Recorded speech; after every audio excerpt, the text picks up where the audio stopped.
Why are you fighting us? He said, if you want camels, we'll give you camels. You want women, you want gold, treasure, we'll give it to you. Just go back to the desert and leave us alone.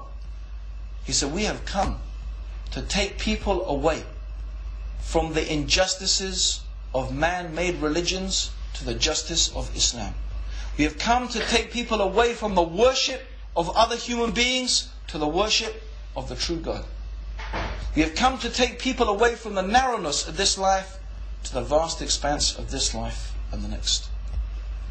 Because those people understood that when human beings rule other human beings according to the laws of human beings, that itself is an oppression and an injustice and a type of tyranny. When people are worshipping each other and worshipping this world, and they have turned away from the worshipper of its creator, there is nothing more unjust than that. There is no greater injustice than that at all. Because if injustice means putting something out of its correct place, and if justice is putting something in its right place, then worshipping God and obeying Him is the most right thing the human being can do. And turning away from that is the most inappropriate and the most oppressive thing a human being can do. And that is why the Quran says, Inna shirka dhulmul azim. Certainly, making partners with God and setting up rivals with God is a most great oppression. This is the basis on which Islam stands. The basis that Islam stands is that the Quran is from the Creator. The laws that are in the Quran, they are from God. Therefore, they are the just laws.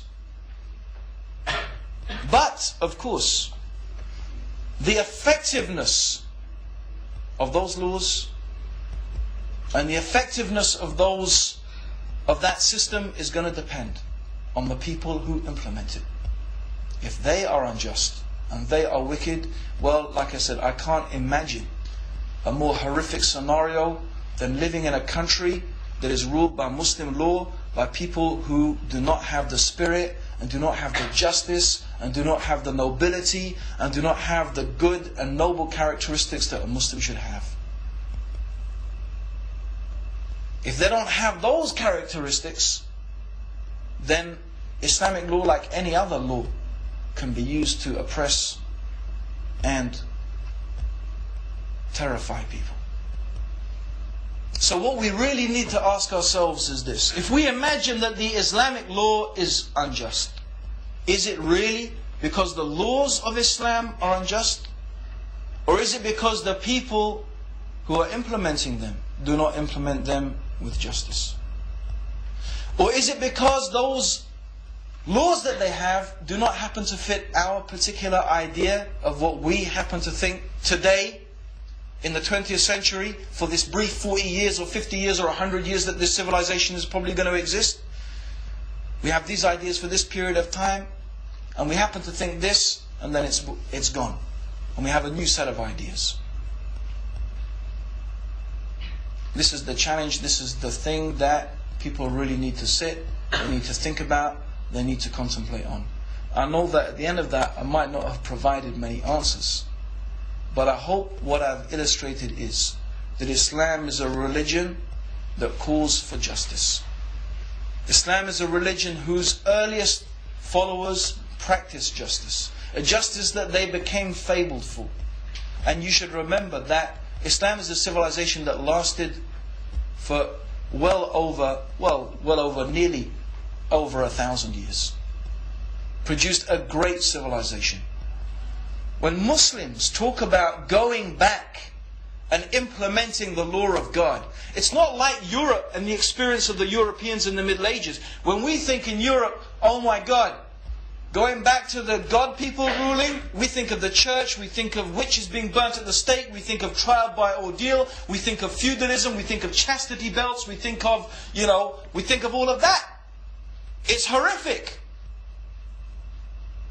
But when we Muslims study our history and we look back, we see a time of unrivaled civilization, advancement, prosperity, justice, equity, nobility. This is our history.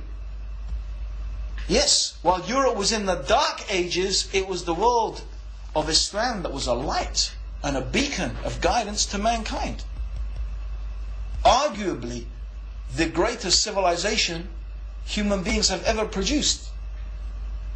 If you studied it, you might come to realize that, but because we don't really study it, it's just brushed out under the carpet. 1,000 years, it's like Rome fell and then Europe started. And what happened in between? It's like 1,000 years of Islam is just gone. Rome will study. Rome, although Rome in its height only lasted about, what, 350 years? 1,000 years of Muslim civilization, boof. The science, the mathematics, the civilization, the arts, the achievements, the philosophy, the mystics, and all of that time the Muslim lands were ruled by the Islamic law. If it's such justice and oppression and tyranny, do you really think that people could have put up with it for such a long time? And in fact, what you find is the Muslim world today is in a big mess. And if you look back in history, you can see when Muslims stopped implementing Islamic law and they started adopting Western law, that's when Muslims started to deteriorate and decline.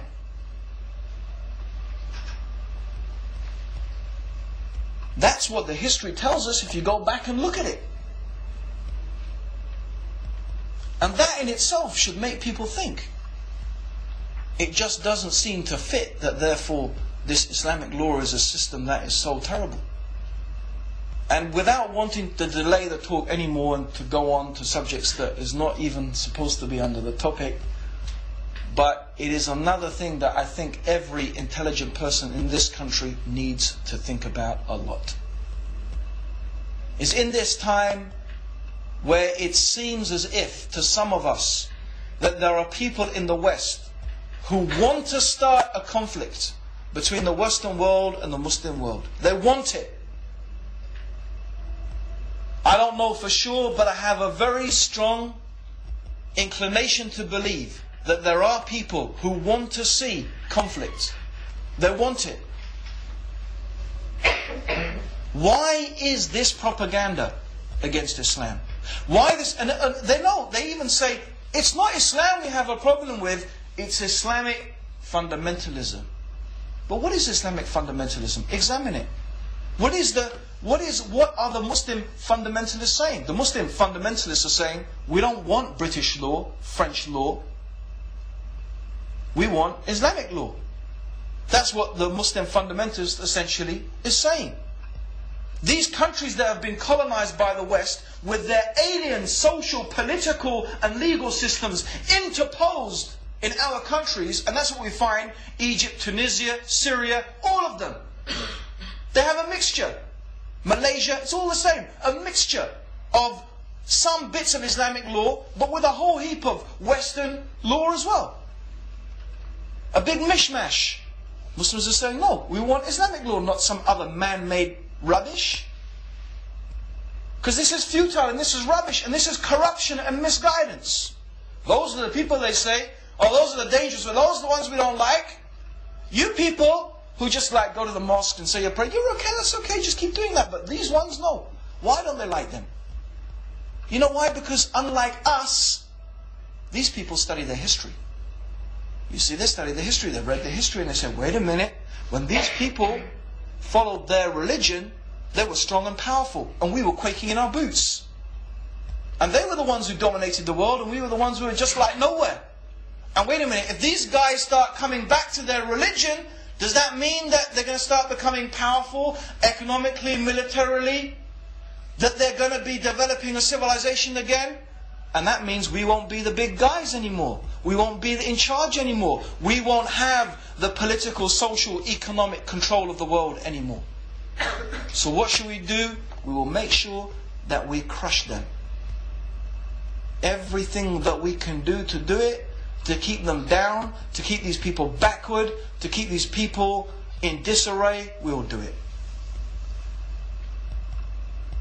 That's why America wants to go and Britain wants to go. They want to, what did they say? Reshape the map of the Middle East.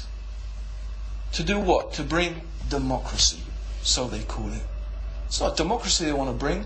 What they want to bring is their disintegrating society, their corrupt civilization. It's not going to be justice. They're not going to bring I mean, there's lots of good things about the West, but I doubt those are the things that they're going to be bringing.